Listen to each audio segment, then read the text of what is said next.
ओम शांति। ओम शांति।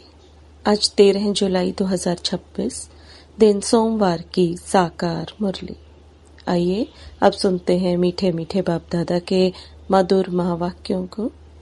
मीठे बच्चे, तुम बाप के पास आए हो अपनी जीवन हीरे समान बनाने। बाप की याद से ही ऐसी जीवन बनेगी। प्रश्न, नई दुनिया में ऊंच पद के लिए कौन सा एक मुख्य पुरुषार्थ करना है? उत्तर, बाबा कहते, मीठे बच्चे, जिन पुराने संबंधियों ने इतना दुखी किया, अब उनके मोह जाल से बुद्धि को निकाल एक मुझे याद करो। उनके साथ रहते भी मन को मेरे में लगाओ। मन मनाभव का मंत्र सदा याद रखो तो तुम नई दुनिया में ऊंच पद पाएंगे। गीत, तूने रात गवाई सोए के, दिन गवाया खाए। ओम शांति। जैसे बच्चों को सभी शास्त्रों का सार समझाते हैं, वैसे इन गीतों का भी सार तुमको समझाते हैं। वही सबका रूहानी बाप रूहानी बच्चों को ब्रह्मा तन से बैठ समझा रहे हैं। बाप समझाते हैं, हे बच्चों, तुम जानते हो हमारा हीरे जैसा जन्म बन रहा है। बाप के पास आते ही हो हीरे जैसा जन्म बनाने। हीरे जैसा जन्म कहा जाता है स्वर्गवासियों का। कौड़ी जैसा जन्म है नरकवासियों का। तुम संगम युग को भी जान चुके हो। हम अभी संगम युगवासी हैं। यह संगम युग सबके लिए कल्याणकारी है। इस संगम युग में ही सर्व की गति सदगति होती है। कौन करते हैं? परम धाम से आने वाला मुसाफिर। वह मुसाफिर है ना? तुम मुसाफिर नहीं हो। तुम आकर जाते नहीं हो। बाप कहते हैं, मैं पुरानी दुनिया में आकर फिर लौट जाता हूँ। बच्चे जानते हैं यह सेवा करने वाला सिर्फ एक मुसाफिर है, जो आकर हम बच्चों की बड़ी सेवा करते हैं। ऐसी सेवा और कोई कर ना सके। सेवा के लिए ही पुकारते हैं कि आकर हम पतितों की सेवा करो। बाप भी कहते हैं, हम बच्चों की सेवा में आए हैं क्योंकि बच्चे बहुत दुखी हैं। पुकारते भी हैं, हमारे दुख हरो और शांति दो। दो चीज हमेशा याद रहती हैं, सुख और शांति। यहाँ दुख और अशांति है, तब पुकारते हैं। बाप ही आकर सारा राज सृष्टि चक्र का बच्चों को समझाते हैं। बच्चे समझते हैं अब भक्ति मार्ग खत्म होता है। कलयुग का अंत माना भक्ति नीचे उतरती आती है। ज्ञान से तुम्हारी चढ़ती कला हो जाती है। तुम ऊंचते ऊंच पद पा लेते हो, फिर वह प्रारब्ध का सुख कम हो जाता है। भक्ति तो भारत में जितनी होती है उतनी और कहीं नहीं। आधा कल्प भक्ति चलती है। जब से द्वापर शुरू होता है और दूसरे धर्म स्थापन होना शुरू होते हैं, तब से भक्ति शुरू होती है। भक्ति भी पहले बहुत अच्छी होती है। जैसे स्वर्ग पहले बहुत अच्छा होता है, फिर आहिस्ते आहिस्ते कला कम होती जाती है। भक्ति शुरू होती है तो पहले पहले शिव के पुजारी बनते हैं। आधा कल्प कोई पूजा होती नहीं है। फिर भक्ति मार्ग शुरू होता है और दूसरे धर्म भी शुरू होते हैं। इतनी भक्ति और कोई कर नहीं सकते। पूरा आधा कल्प भक्ति चलती है। यह भी तुम बच्चे जानते हो कि बाप जो सबको, खास भारत को सदगति देते हैं, स्वर्ग का मालिक बनाते हैं, वही दूर देश का मुसाफिर आया हुआ है। हम बच्चों को फिर से स्वर्ग की बादशाही देने। वर्षा भी कितना जबरदस्त है, परंतु एक भी बात किसी की बुद्धि में नहीं बैठती। भारत में भक्ति कितनी करते हैं, कितने मंदिर हैं। भारत खंड में तो ढेर मंदिर हैं। अभी तुम जानते हो ये किसके मंदिर हैं? पहले पहले तो शिव बाबा का मंदिर बनता है, फिर बनते हैं देवताओं के। वह मंदिर भी तुम्हारे सामने खड़े हैं। एक तरफ शिव बाबा की पूजा करते रहते हैं, दूसरी तरफ शिव बाबा तुमको पूज्य बना रहे हैं। तुम यहाँ आए हो पूज्य देवता बनने। जो भी देवताओं के पुजारी हैं, वास्तव में वह भी आकर यहाँ ब्राह्मण बनेंगे। धीरे धीरे वृद्धि होती जाएगी। सभी इकट्ठे तो पढ़ न सके, समय लगता है। कल्प पहले भी जिन्होंने पढ़ा होगा वही फिर पढ़ेंगे। एक दो को पढ़ाते रहना है। सबको बाप और सृष्टि के आदि मध्यांत का नॉलेज सुनाते हैं। जिससे मनुष्य स्वर्ग का मालिक बन सकते हैं। सो आकर समझो। तुम बच्चों की बुद्धि में है कि यह नाटक कैसे चक्र लगाता है। कहानी कोई लाखों वर्ष की तो नहीं सुना सकते। तुम जानते हो 5000 वर्ष पहले क्या था, किसका राज्य था। भारत में हम पूज्य देवी देवता का राज्य था। याद आया ना, हम पूज्य थे फिर पुजारी बने। आगे यह पता नहीं था हम सो पूज्य देवता थे। फिर हमने 84 जन्म लिए। 84 जन्मों की कहानी लक्ष्मी नारायण की है। तुम अपने 84 जन्मों की कहानी सुनाते हो। उनको तो अपनी कहानी बैठ लिखने में बहुत समय लगता है। तुम 1 मिनट में 84 जन्मों की कहानी बता सकते हो। वह तो एक जन्म की कहानी लिखते हैं। छोटेपन में क्या क्या किया यह भी अपनी कहानी बताते हैं। हम 84 का चक्र कैसे लगाते हैं, एक की तो बात नहीं, बहुत ब्राह्मण है। तुम ही इस चक्र को जानते हो। इस चक्र को जानने से तुम राजा रानी बनते हो और फिर औरों को बनाते भी हो। भक्ति भी भारतवासियों जैसी कोई नहीं करते हैं। और जो भी मठ पंथ धर्म आदि हैं वह हमारे भक्ति के समय स्थापन होते हैं। पहले पहले हमारा कितना छोटा फूलों का झाड़ था, रूहानी गार्डन था। तुम चैतन्य फूल थे। इनको कहा जाता है फूलों का बगीचा। फिर वही कांटों का बगीचा होता जाता है। इस समय सब कांटे बन गए हैं। फिर कांटों से फूल कैसे बनना है सो बाप बैठ समझाते हैं। 1-2 को दुख देना कांटा लगाना है। Student life is the best कहा जाता है। वह बहुत अच्छी होती है।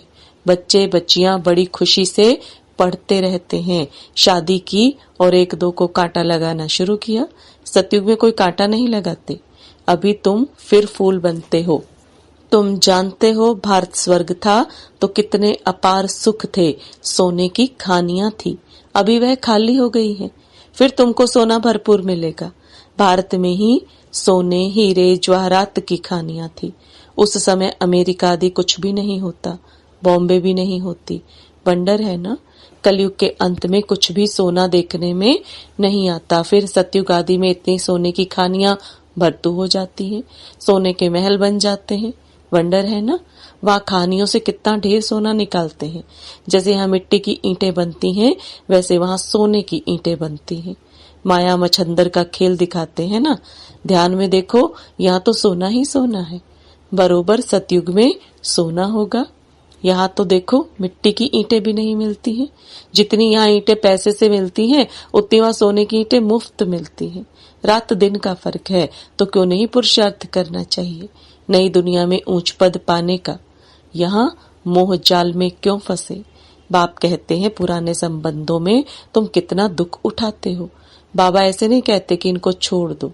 सिर्फ बुद्धि योग एक बाप से लगाओ तो तुम विश्व के मालिक बन जाएंगे। मन मनाभव का अर्थ ही है मुझे याद करो और विष्णु चतुर्भुज को अर्थात विष्णु पुरी को याद करो। मूल है ही एक अक्षर। भक्ति मार्ग में तो ढेर पंचायत है। अभी तुम सब आत्माएं आशिक हो एक माशूक परम पिता परमात्मा के। वह तुमको सुखधाम का मालिक बनाते हैं। सब आत्माएं उनको याद करते हैं। तुम रूहानी आशिक रूहानी माशूक के एक ही बार बनते हो।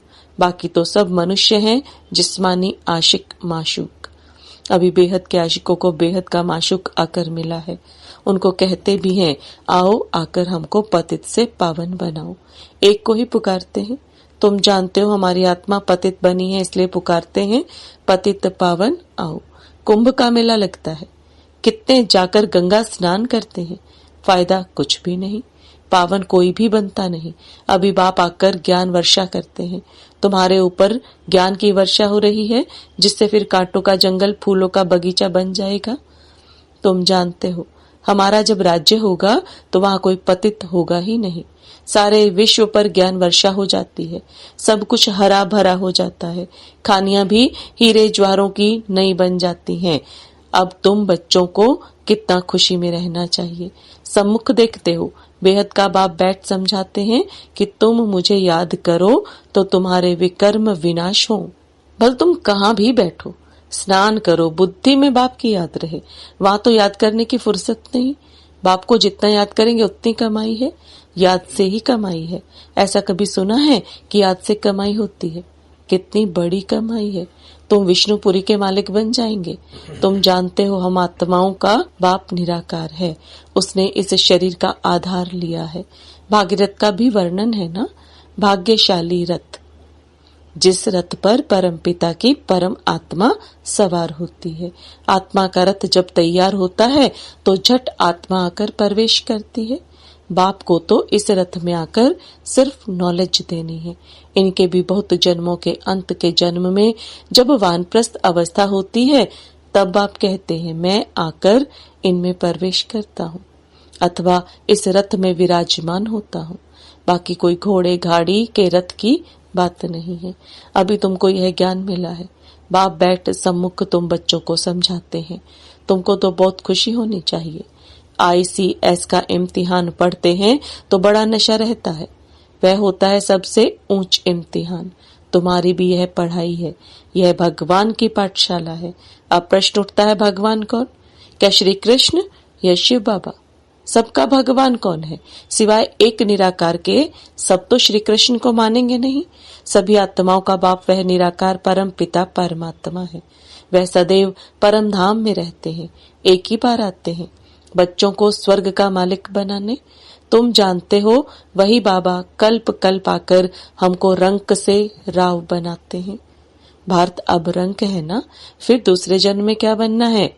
तुमको सब साक्षात्कार हुए हैं, विनाश का भी साक्षात्कार किया है, स्थापना का भी किया है। भगवानुवाच मैं तुमको राजाओं का राजा बनाता हूँ। बहुत दान पुण्य करने से कोई को अल्पकाल का सुख मिलता है। राजाओं के पास जन्म ले फिर फट से मर जाते हैं। कोई गर्भ में भी मर जाते हैं, कोई लूले लंगड़े काने बन जाते हैं। जैसे कर्म करते हैं वैसा पद पाते हैं। अब तुमको तो राजाओं का राजा बनाते हैं। तुम कहते हो बाबा हम बलिहार जाएंगे, तो जरूर राजाई भी तुम पाएंगे। भारत को महादानी खंड कहा जाता है। यहाँ दान पुण्य करते हैं, वह फिर शुरू होता भक्ति मार्ग में। अब बाप तुमको 21 जन्म के लिए दान देते हैं। अब तुम बाबा पर बलिहार जाते हो, तन मन धन सब कुछ दे दिया। अब बाप कहते हैं ट्रस्टी होकर रहो, अपना घर बार संभालो, सब शिव बाबा का है, मैं आपका हूँ, आपको ही याद करता हूँ। दिल से सरेंडर करते हैं। बाप कहते हैं भल महल में रहो, घूमो फिरो मौज बनाओ, सिर्फ मुझे याद करो तो तुम बहुत खुशी में रहेंगे। तुम विश्व के मालिक थे, अब फिर तुम पुरुषार्थ कर वह बनते हो। बाप समझाते हैं मीठे मीठे बच्चों, इस योग बल से ही तुम विक्रमाजीत बनेंगे। बाप की याद से तुम विश्व के मालिक बनते हो। अच्छा, मीठे मीठे सिकिलदे बच्चों प्रति माता पिता बाप दादा का याद प्यार और गुड मॉर्निंग। रूहानी बाप की रूहानी बच्चों को नमस्ते। रूहानी बच्चों की रूहानी बाप दादा को याद प्यार गुड मॉर्निंग और नमस्ते। धारणा के लिए मुख्य सार, राजाई पद पाने के लिए बाप पर पूरा पूरा बलिहार जाना है। तन मन धन सब समर्पण कर ट्रस्टी होकर रहना है। विक्रमाजीत बनने का पुरुषार्थ करना है। याद में ही कमाई है, इसलिए निरंतर याद में रहने का पुरुषार्थ करना है। ऐसा रूहानी फूल बनना है जो फूलों की दुनिया का अधिकारी बन जाए, अंदर में कोई भी कांटा ना रहे। वरदान, एक बाप में सारे संसार का अनुभव करने वाले बेहद के वैरागी भव। एक बाप में सारे संसार का अनुभव करने वाले बेहद के वैरागी भव। अब बाप दादा के वरदान को विस्तार में समझेंगे। बेहद के वैरागी वही बन सकते जो बाप को ही अपना संसार समझते हैं।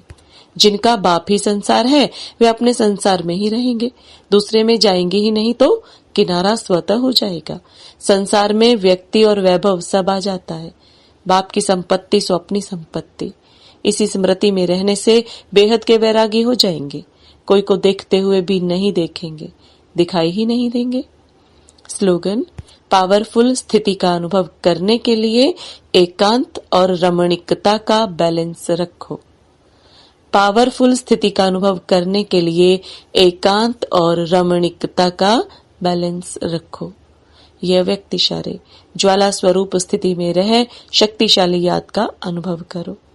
जैसे किला बांधा जाता है जिसे प्रजा किले के अंदर सेफ रहे। एक राजा के लिए कोठरी नहीं बनाते, किला बनाते हैं। आप सभी भी स्वयं के लिए, साथियों के लिए, अन्य आत्माओं के लिए ज्वाला रूप याद का किला बांधो। याद के शक्ति की ज्वाला हो तो हर आत्मा सेफ्टी का अनुभव करेगी। ओम शांति।